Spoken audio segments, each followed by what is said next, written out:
Hey you guys, I hope you can hear me because the wind is blowing. Okay, so I'm gonna try to talk loud. Okay, so, I'm gonna tell you some stories today about, oh, by the way, another exercise outfit. Thanks to Planet Fitness, they give out free t-shirts. Okay, so anyway, when you join. Okay, so anyway, oh good, the wind calmed down, thank you. Okay, so, I was going to tell you about how some of the adventures on the road in continental Europe. And okay, we had a lot of fun, but there were some incidents that happened that I'm going to tell you. Okay, so throughout my time, my 4 years in England, various times we would go on what we call outreaches. Remember, we were not out to convert anybody from anything. It was just to show, you know, to be able to tell what God had done in our lives, to be able to share the love, and hopefully people would just get blessed and feel loved on. Okay, so anyway, we had some adventures. Okay, there was two buses. First there was Sheba, this big, we call it a bus, they call it a coach. It was like a big Greyhound bus except nicer, more room and cozy. And that one was called Sheba, but then it kind of broke down, and then we got one called Dorcas. Sorry, the wind again. Anyway, so now remember, they drive on, I'm not going to say the wrong side of the road, my friends in England, you drive on the other side of the road. And so all of the driving things, the places are on the opposite side. Okay, so it was, oh yeah, we would go, that's how we would get through Europe. And on my first trip ever to Spain, it was in 1979, and we were going to go there for like a month.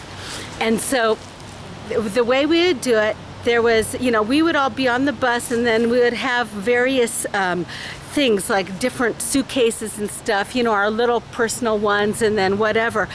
The bus was filled, so there was hardly any legroom. And by the way, that was one of the hardest things for me, because even though I've got short little legs, my legs feel like they're a million miles long, and well, thank God I'm pretty much over it, but I used to get restless leg syndrome. It is horrible. It's like you can't stand to be sitting, and it's like there's nothing you can do, and you feel like you're gonna go crazy. And on top of that, I had like claustrophobia, and oh my goodness, I felt it was like hell for me, because throughout the night, I felt like I wanted to scream or stand up or run around or something, and there was nothing I could do.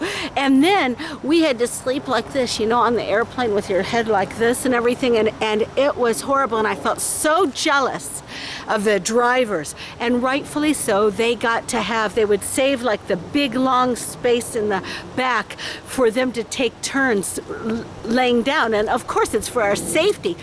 But man, I was so jealous. And then I was so into my own little world. I mean, my world still revolved around me, right? I couldn't get away from, I was the center of the universe. And so it's like, for me, I could care less about anybody else's possessions. I wanted I wanted the best seat, and then I wanted to have my little suitcase where I could grab it. I didn't want it to be where I couldn't see it or anything, so I would selfishly just make sure that I got the best of everything. I don't know how I did it, and sometimes I probably didn't. But anyway, okay, now picture this. Here we are on the bus. Now on the back of the bus, we had this thing hooked up to it, like this like you know how in U-Haul the smallest thing that they have, which is this compartment that you can hook on. Well, it was like that, except it was silver, and it was hooked on, and it was filled with like you know, all the sleeping bags and all of the cooking utensils and all that stuff, and food and all that stuff. So here we are. We had just gotten going, and we were driving along happy. Everybody's so up, you know, and all of a sudden, look out the window, and right next to us, beating us, it was going faster than we were. I don't know how it happened. The thing had come unattached, and it had a life of its own, and it was going, it could have killed somebody, but thank God we just started to pray, and it got directed into the grass, and it stopped, and we were able to hook it up again. That was the beginning of the trip. Okay, so on, I don't know, I think it was a different trip when we were in Greece. Okay, no, first I'll tell Italy. Okay, when we were in Italy, one night, it was the middle of the night, and we were all, you know, asleep, and just the driver was driving, you know, and we had to sleep like this. It was so miserable. But anyway, all of a sudden, they woke us up, because what had happened, they had taken a wrong turn, and they had been going up this mountain, and the road got smaller and smaller and smaller and more narrow, and here we were, this big bus, and then road was, we were like on a cliff. And so what they did was they got us all out. We had to stand there and just pray that the driver didn't was able to do it without killing himself. And he, little by little by little by little, was able to turn it around, and we were able to get going again the right way. That was another instant. But then, okay, I'm gonna tell, one day we were in Greece, and it was just pouring rain, right? And okay, the girls had a big tent, a big blue tent, huge. And then the boys had a big blue tent. Oh, you know what? I'm going to interrupt myself. I just remembered when I was a teenager. I got to tell this camping story first, because it's two extremes, right? One was when I was not a Christian, and I was on drugs, and my whole thing was just about getting high. That's all I cared about. And so I'm going to interrupt and tell this one first, because I was just reminded, because it also is a raining story. So all of us who used to like to do drugs signed up for the hiking club. And the top leaders were druggies, and then everybody who would go on the little hiking club experience were all druggies. So one day, we did not have a chaperone. It was just, they would drop us off, and it was just us gonna, do the little camping experience. And so they drop us off, and we find our place, and you know what? We never set up the tents. We just started to get high, and and we were just having the best time and everything, until we all fell asleep.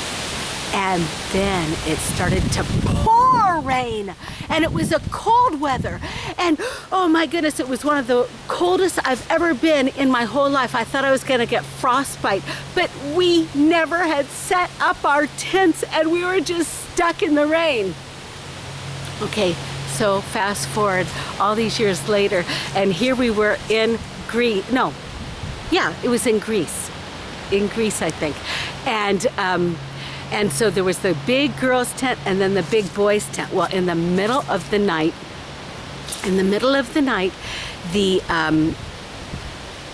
sorry, my mind went blank. Okay, in the middle of the night, it started to downpour. And us girls, our tent was set up really good, and we didn't even know it was happening. But the boys got flooded out. And so without waking us up, they came in and brought their sleeping bags into our tent. So here I was, and I was sleeping and everything. And then all of a sudden I hear this snoring. And I open up my eyes, and here is this boy's face asleep, with his mouth open, just inches away from me, and he's